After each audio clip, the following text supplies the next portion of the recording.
How to think clearly when your mind feels chaotic. The storm inside you. There are moments when your own mind feels like a place you no longer recognize. Thoughts collide, fears interrupt, scenarios you never asked for play in your head without permission. You try to push them away, but the harder you resist, the louder everything becomes. You know you're capable of thinking clearly, but the noise inside makes it feel impossible. It's almost as if your own mind has turned into a storm, and you're standing in the center of it without shelter. The truth is simple, but not always easy to accept. Your mind isn't broken, it's overloaded. It's carrying far more than it was meant to carry at once. Every unfinished problem, every conversation replaying itself, every fear you tried to ignore, every expectation placed on you by others or by yourself, all of it gathers inside until clarity feels out of reach. The chaos is not a sign of weakness. It is a sign that something inside you is asking to be understood. The Stoics faced this same storm. Marcus Aurelius wrote his Meditations not because he was calm, but because he was overwhelmed. Epictetus did not preach inner freedom because he always felt free, but because he knew what it meant to feel trapped by one's own thoughts. They didn't seek silence by escaping life. They learned how to see clearly in the middle of it. They understood a truth that most people forget. Clarity is not found by forcing your mind to be quiet. It is found by learning how to walk through the noise without letting it dictate who you are. You may think the chaos inside you means something is wrong with you. But what if it means you are waking up? What if the storm is simply exposing everything you've been carrying without realizing it? What if this feeling is not a sign of failure, but a sign that your mind is demanding a new way of being? There is a moment when the storm stops being the enemy. It happens when you stop trying to overpower it and start trying to understand it. The Stoics learned to separate themselves from their thoughts, not by fighting them, but by rising above them. They learned to step back and ask the question that changes everything. Is this thought mine to obey, or is it just noise passing through?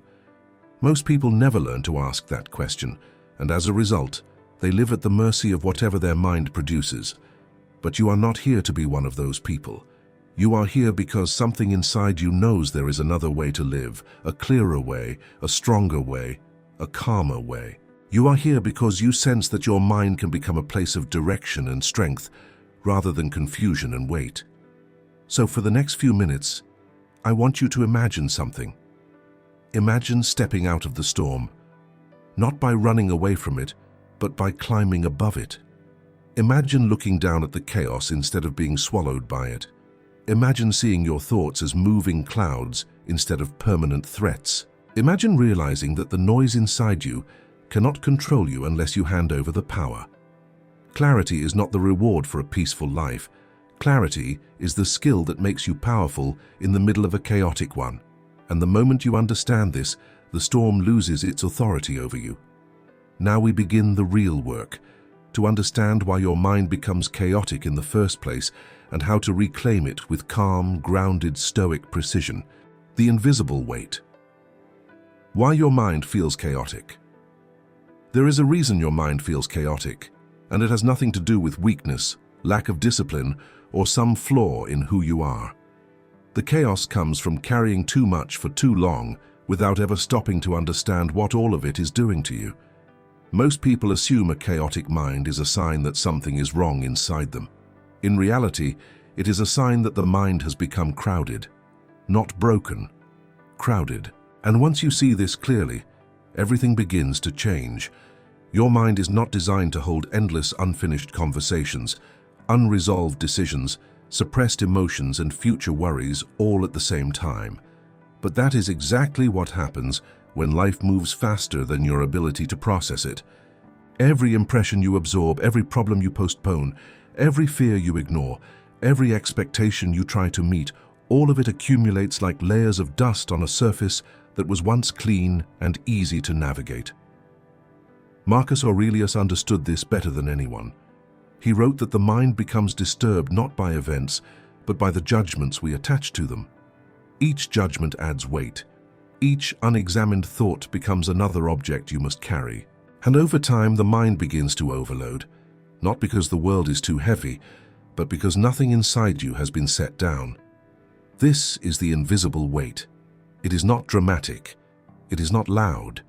It builds quietly in the background until the inner noise becomes impossible to ignore. You wake up already tired. You start thinking before you even realize you are awake. Your mind jumps from one thought to another, searching for something solid to hold on to, but finding only more clutter. You feel pressure without knowing where it comes from, as if your thoughts no longer belong to you but are dragging you in every direction. A chaotic mind is not chaotic because it thinks too much. It is chaotic because it thinks without space, without room to breathe, without time to understand, without the clarity that comes from stepping back.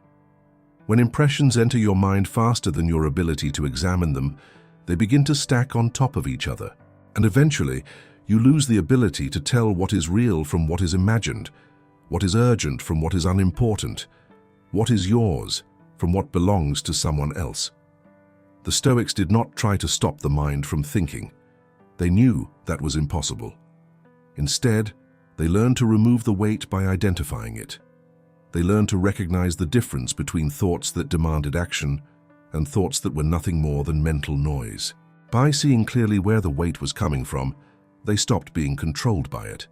Your mind feels chaotic because it has been absorbing everything without filtering anything. You take in emotions that are not yours, responsibilities you were never meant to carry, fears that belong to the past, expectations that belong to others, and doubts that belong to moments long gone. The weight builds silently until your mind signals that something must change. The first step toward clarity is not to silence the mind. The first step is to understand the invisible weight you have been carrying, to see the clutter for what it is, to recognize that not everything occupying space in your mind deserves to be there. Once you see this, you begin to feel the first hint of freedom, not because the chaos disappears, but because it no longer defines you. There is a moment when the mind begins to lighten. It happens when you stop blaming yourself for the chaos and start understanding its cause. When you stop fighting the storm and start examining what created it. When you realize that the mind you thought was broken is simply overwhelmed, and this realization prepares you for the next stage, learning how to rise above your thoughts instead of drowning in them. The view from the mountain, the Stoic skill of cognitive distance. There is a moment in every person's life when thinking becomes exhausting instead of useful. You try to solve your problems, yet the harder you think, the more tangled everything becomes. It feels as if your mind is pulling you deeper into the very confusion you are trying to escape. The Stoics understood this struggle well. They knew the mind becomes chaotic when you stand too close to your own thoughts, when every idea feels urgent, personal, and absolute. And they discovered a powerful skill that changes everything the moment you learn it: cognitive distance. Imagine standing at the base of a mountain. The world looks overwhelming. Trees block your view. The path twists. You don't know what lies ahead. Problems feel bigger than they are because you're inside them. But now imagine climbing just a little higher. Suddenly the path becomes visible. The obstacles shrink, the landscape opens. Nothing about the terrain changed, yet everything looks different. The only thing that changed was your position. Cognitive distance is that climb. It is the ability to step back from your thoughts instead of being trapped inside them. It is the discipline of rising above the noise in your mind long enough to see the bigger picture. When you develop this skill, your thoughts stop feeling like commands and start appearing as what they really are: temporary impressions moving through your awareness. Epictetus taught this constantly. He understood that people suffer not because of their thoughts, but because they identify with them too quickly. When a thought appears, most people merge with it. They think, "This is who I am. This is the truth. This is reality." But a Stoic steps back and asks, "Is this thought helpful? Is it accurate? Does it deserve my attention?" That pause creates space, and in that space, clarity begins. Your thoughts are not you. They are events happening within you. They rise, peak, and fade like clouds passing overhead. But when you stand too close, every cloud looks like a storm. Every fear looks like a threat. Every doubt looks like a fact. Cognitive distance lifts you above these impressions and shows them for what they are. Not absolute, not permanent, not personal. Simply passing mental weather. Once you see this, the chaos inside you loses much of its power. A thought that once felt overwhelming becomes manageable. A fear that once felt suffocating becomes smaller. An assumption that once felt true begins to unravel. The mind calms not because the thoughts disappear, but because you are no longer standing in the middle of them. You are observing them from above. This shift is subtle but transformative. You stop reacting instantly. You stop assuming every thought requires action. You stop giving energy to mental noise that never deserved attention. Instead, you step back and watch. You let the thought show its shape. You let it reveal whether it comes from fear, exhaustion, habit, or memory. And by allowing it to appear without clinging to it, you regain authority over your mind. This is the view from the mountain.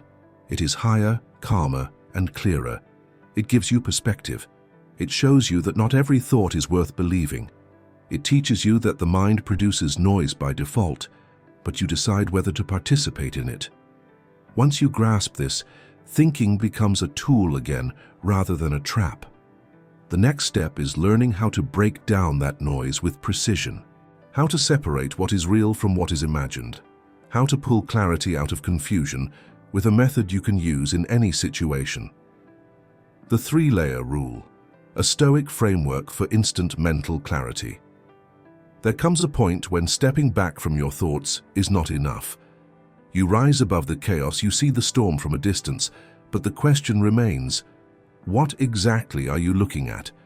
Cognitive distance gives you space, but clarity comes from understanding what fills that space. This is where the Stoics were unmatched.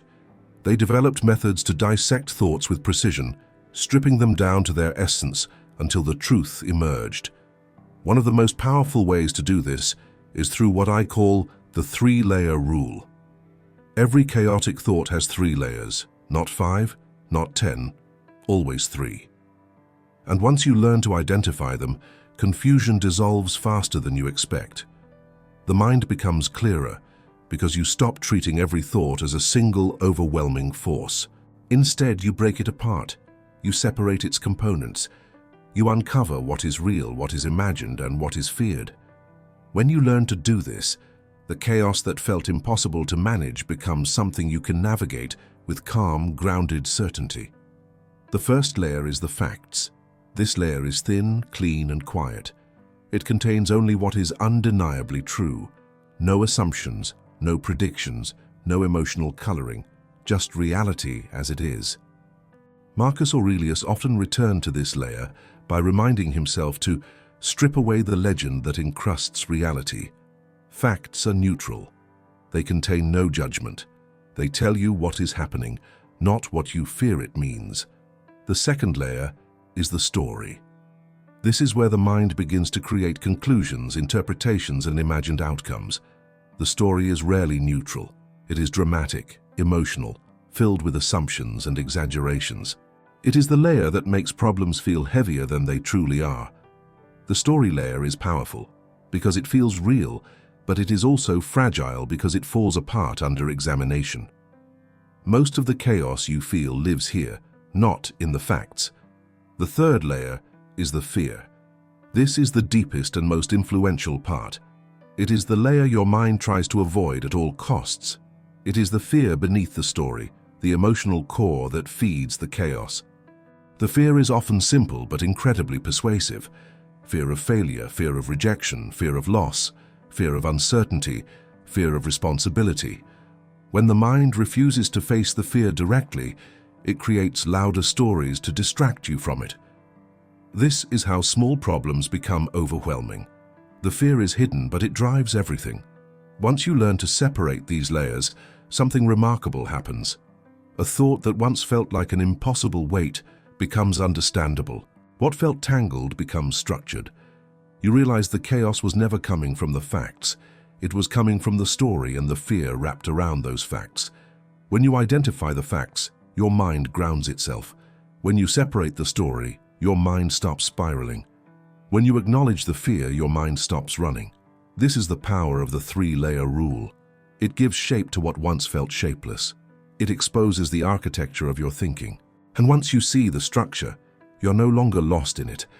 The Stoics believed clarity comes from confrontation, not escape. They confronted the truth beneath their thoughts, even when it was uncomfortable. They knew the fear would dissolve the moment it was acknowledged, because unexamined fear is always louder than understood fear.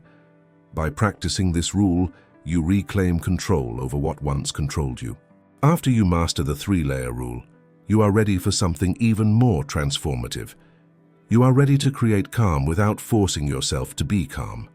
You are ready to reach the still point within your own mind. The still point. How to create calm without forcing yourself to be calm. There is a mistake almost everyone makes when their mind becomes chaotic. They try to force themselves into calmness. They tell themselves to relax, to stop thinking, to be still. But the more force they apply, the more tense they become. Calmness slips further away. The mind tightens its grip, thoughts speed up, and frustration grows. This happens because calmness cannot be demanded.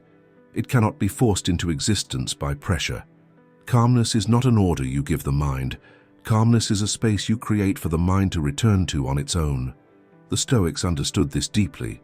They lived in a world full of political crises, personal losses, unpredictable events, and constant demands.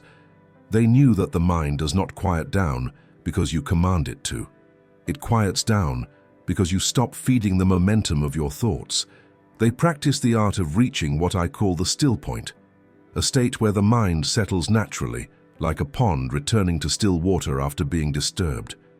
The still point begins with an interruption, not a dramatic one, but a subtle shift. When your thoughts begin to spiral, you do not fight them or demand silence. You disrupt their momentum with awareness. You recognize the pattern. You acknowledge the direction. You bring your attention back to the present moment without pushing anything away. This small interruption is powerful because it breaks the cycle of unconscious thinking and reminds the mind that you are in control of your focus. Imagine holding a glass of muddy water. If you shake it, the water becomes cloudy. But if you simply set it down, the sediment begins to settle on its own. You do not force clarity. You create the conditions for clarity to return. The mind works the same way. When you stop shaking it with constant reactions, interpretations, and judgments, the chaos begins to settle. The still point arises when you allow yourself to pause, a real pause, not avoidance, not suppression, not distraction. A pause where you step out of the mental current and let everything inside you slow down. This pause is a form of strength. It is a decision to stop being dragged by every thought and instead observe the mind from a place of grounding. In this moment, you reclaim authority over what once felt uncontrollable. Seneca described this state as returning to oneself. He understood that calmness is the result of withdrawing from the rush of mental impressions and choosing simplicity. When you pause, even for a few seconds, the mind recognizes the shift. It begins to release its grip. The racing thoughts lose intensity. The emotional pressure softens. What once felt urgent becomes less threatening. You begin to see with a clarity that was not available while you were caught in motion. The still point is not the absence of thought. It is the absence of turbulence. It is the moment when thoughts can exist without overwhelming you. It is the realization that you do not need to solve everything at once. You do not need to untangle every thought immediately. You simply need to stop adding fuel to the inner fire. In that space, the mind naturally begins to calm. This is why the Stoics practice deliberate slowness, speaking slowly, responding slowly, observing impressions before reacting to them. They understood that haste feeds chaos, slowness dissolves it. When you slow down, even for a breath, you interrupt the automatic patterns that create mental noise. You create room for clarity to enter. The more you practice reaching the still point, the easier it becomes. It transforms from a technique into a way of being. You start navigating life with a quieter mind. You respond instead of reacting. You think with intention instead of impulse. You move through challenges with a sense of grounded presence that cannot be shaken easily. Once you can create calm without force, you are ready to use that calmness to make better decisions, and that requires a practical system you can rely on, especially under pressure. The Stoic decision filter: how to think clearly under pressure. There are moments when chaos doesn't wait for you to calm down, moments when a decision must be made now, when life demands action even though your mind feels crowded and your emotions are pushing in every direction. This is where most people collapse into impulsive choices, emotional reactions, or avoidance disguised as indecision. Pressure exposes the mind's weakest points. It amplifies fear, magnifies uncertainty, and steals clarity before you even realize what is happening. The Stoics knew this problem well. They understood that philosophy means nothing if it cannot guide you in the moments when your heart is pounding and your thoughts refuse to settle. They believed that clear thinking under pressure is a learned skill, not a personality trait, and they developed methods to protect their judgment even in the middle of chaos. One of the strongest tools you can use is the Stoic decision filter, a process that cuts through mental confusion and brings you back to the essentials. The filter begins with a simple question: what depends on me right now? This question snaps your attention out of panic and into reality. Pressure makes you focus on everything at once, and that is the trap. The mind begins solving imaginary problems, predicting outcomes, and running through every possible scenario. But the Stoics refused to let their minds wander that far. They returned to what is immediately within their control: their actions, their choices, their responses. When you ask what depends on you, the noise begins to separate from the truth. The impossible becomes irrelevant. The overwhelming becomes manageable. The second part of the filter is equally important. What does not depend on me? This is where most of your mental chaos hides. You cannot control other people's reactions. You cannot control outcomes. You cannot control timing, luck, or external circumstances. Yet these are the very things your mind obsesses over when you feel pressured. By identifying what is not yours to control, you release the weight you were never meant to carry. You stop fighting battles that do not belong to you. And every time you do this, clarity rises to the surface. The third part completes the shift. What is the next action I can take in the next 5 minutes? Not tomorrow, not next week, not the entire plan, just the next step. The Stoics believed that action cures confusion, not frantic action, but decisive, grounded action that brings you back into alignment with what you can control. When you focus on the next 5 minutes, you break the illusion that you must solve the entire problem at once. You reclaim your power by narrowing your attention to something you can actually do. This filter works because it respects the limits of the human mind. You cannot think clearly when you try to solve everything simultaneously. You cannot make wise decisions when you are drowning in fear-based predictions. But you can think clearly when you reduce the situation to what is yours and what is not. You can make good decisions when you focus on what you can act on now. You can regain control when you stop chasing outcomes and return to your principles. Under pressure, clarity becomes a discipline. It is the decision to stay anchored in reality rather than drowning in imagined futures. It is the refusal to let fear dictate your next move. It is the courage to take one step, even when the entire path isn't visible. The Stoic decision filter brings your mind back to solid ground. It cuts through emotion, noise, and uncertainty, giving you a direction when everything feels urgent and unclear. When you combine this filter with the still point, cognitive distance, and the 3-layer rule, you begin to operate from a place of strength even when life becomes unpredictable. But there is still one more transformation you must learn: how to build a mind capable of handling future storms without collapsing. Building the inner citadel, training your mind for future chaos. There is a moment in every journey toward mental clarity when you realize something important. Calmness is not enough. Insight is not enough. Even the ability to handle pressure is not enough. Life will continue to bring uncertainty, difficulty, loss, conflict, and change. The world will not rearrange itself to protect your peace. So the Stoics understood something that many people overlook. If you want lasting clarity, you must build it into yourself. You must become someone who can withstand chaos without being shaped by it. This is the inner citadel. Marcus Aurelius described the inner citadel as a fortress within the mind, a place no external event can penetrate. It is not built through escape or avoidance. It is built through consistent training, through strengthening the parts of you that stay stable even when everything around you shifts. When you develop this fortress, you no longer fear the next storm because you know you have already prepared yourself to meet it. The inner citadel begins with discipline. Not discipline in the sense of rigid self-punishment, but discipline in the form of mental hygiene. The same way you clean your body, you must clean your mind. Each day, the Stoics reflected on their thoughts, their reactions, and their choices. They reviewed where they acted on impulse and where they stayed aligned with their principles. This daily clarity keeps the mind from accumulating the invisible weight that turns into chaos. Another element of the inner citadel is simplicity. The Stoics lived in a complex world, but they trained themselves to focus on what mattered.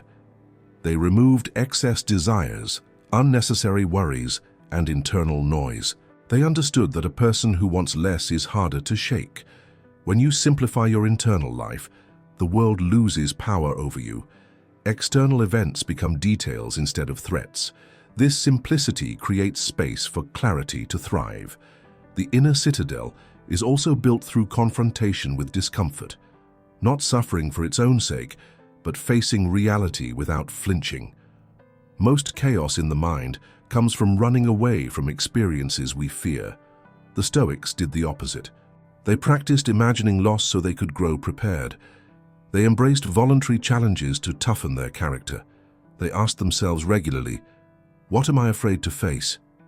By confronting discomfort intentionally, they weakened its control over their thoughts. A crucial part of this fortress is emotional self-governance. The Stoics never tried to eliminate emotion, they aimed to master it. They learned to observe anger before acting, to question fear before believing it, to feel sadness without letting it distort judgment. When emotions no longer overpower you, clarity becomes your default state. The inner citadel strengthens every time you choose response over reaction. Finally, the inner citadel is built through alignment with values. When you know what you stand for, decisions become easier and external chaos becomes less relevant. You start being pulled by every emotion, every opinion, every unexpected event. Your principles become your compass. Your integrity becomes your anchor. With each moment of alignment, the fortress strengthens from within. When the inner citadel is built, you stop fearing the future. Not because the future becomes predictable, but because you become unshakable. You develop a mind capable of navigating uncertainty without collapsing into chaos. You begin to feel a quiet strength rising inside you, a strength that does not rely on perfect circumstances, a strength that remains even when the world feels unstable. At this point, you understand something profound. Clarity was never just a technique. It was a transformation. And now that the foundation is built, there is only one step left: to claim the identity of someone who walks through chaos without being defined by it. You are not the chaos. You are the one who walks through it. There is a point on this path where something inside you shifts. It is not loud. It is not dramatic. It is quiet, almost subtle, but unmistakable. You begin to realize that the chaos you have been fighting is not who you are. It is something you have been experiencing, something moving through you, something temporary, something separate. And for the first time, you feel distance between yourself and the noise that once consumed you. This is the moment the Stoics called inner liberation, the moment when identity breaks free from emotion and thought. Most people live as if every thought is a reflection of their character, as if every fear reveals a truth, as if every worry is a warning they must obey. They carry their inner storms as if they are permanent parts of their personality. But the Stoics saw the mind differently. They saw chaos as weather. They saw thoughts as impressions. They saw emotions as impulses, all temporary, all movable, all passing. none of it fixed, none of it defining. When you understand this, you stop taking your inner storms personally. You stop believing the narrative that a chaotic mind means failure. You stop assuming that noise means weakness. You stop allowing temporary states to define your sense of self. Instead, you develop a new identity, one built on strength rather than reaction. This identity is not built on perfection. It is built on awareness. You become someone who notices the storm without losing yourself in it. Someone who feels fear without surrendering judgment. Someone who sees the rise of anxiety and responds with grounding. Someone who recognizes intrusive thoughts and lets them pass like a traveler walking by. You become the one who remains steady even when the mind tries to pull you in every direction. This is what Marcus Aurelius meant when he said, "You have power over your mind, not outside events." He was not claiming that the mind is always obedient. He was reminding himself that he is not the storm. He is the one choosing how to walk through it. This is the strength you build through Stoic practice, not the elimination of chaos, but mastery within it.